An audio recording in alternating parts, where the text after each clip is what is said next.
Hi, I'm Pete Mitchell with an introduction to the stock market, what it is, how it works, and how to get started. If you're confused or unsure, you're not alone. In fact, it's amazing to me how many adults, many of them college grads, practically know nothing about the stock market. Many schools simply don't offer or don't require classes that cover it. So if you've been holding off on investing because you simply don't know enough about it, that's probably wise.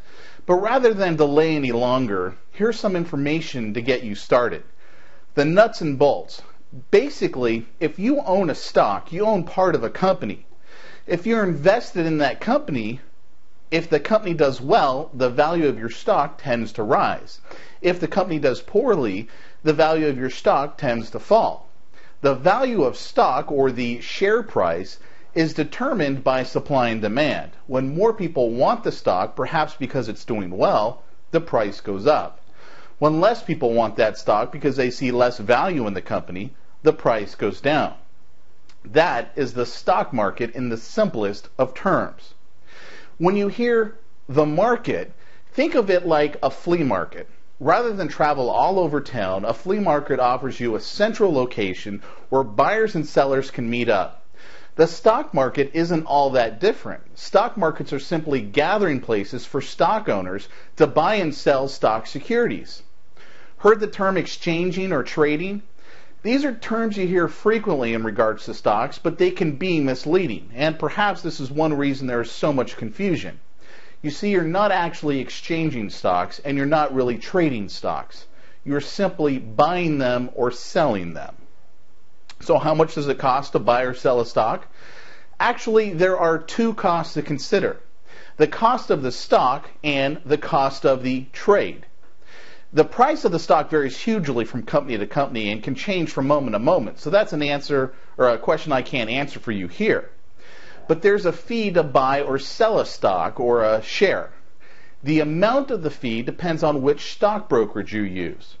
Generally, these fees can range from under $10 to $20 or even up to $100 per trade. Keep in mind, you'll pay a fee when you buy your stock and again when you sell it. So what is a brokerage? A brokerage is a conduit for buying and selling of stocks. For example, let's say you want to buy a stock that's listed on the New York Stock Exchange, the NYSE. Well, that stock is bought and sold on the floor of the NYSE. So unless you're authorized to trade at the exchange and want to travel to New York, you instead enlist the services of a broker to take care of your buying and selling for you. The brokerages pay fees to become members of a stock exchange and therefore have access to the floor of the exchange for trading. Then they buy and sell stocks on behalf of their clients, meaning you. So how do you get started?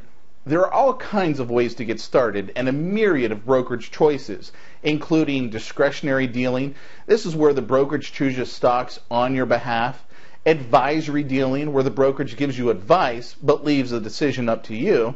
And execution-only brokerages, where you'll be entirely self-directed. Most brokerages have a minimum deposit you must make in order to get started, so you'll want them to look into that as well.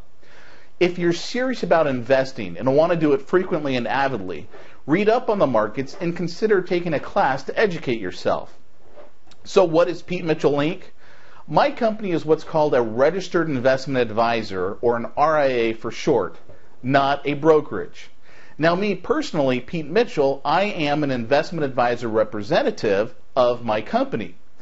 Even though there are many, the principal difference between an RIA-only firm and a brokerage firm, or also called a broker-dealer, is that we do not earn a commission or charge a fee to make trades for you.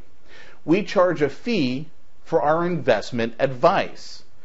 Now, that may not make a lot of sense to you, so let me explain. Stockbrokers typically earn a commission when they sell you a product like a mutual fund. After you're in the product, little, if any, additional commissions are paid to the broker. This means that the stockbroker does not have the same financial interest that you may have when it comes to investing. My type of firm charges a fee based on the assets we manage. This is typically a percentage of the account, somewhere between 1 to 1.5% as a whole. We get paid 25% of this fee every quarter. So if your account goes down because of either what's going on in the market or for some other reason, our paycheck goes down as well. So here's my question for you. Who is more likely to be concerned with what's happening in your account?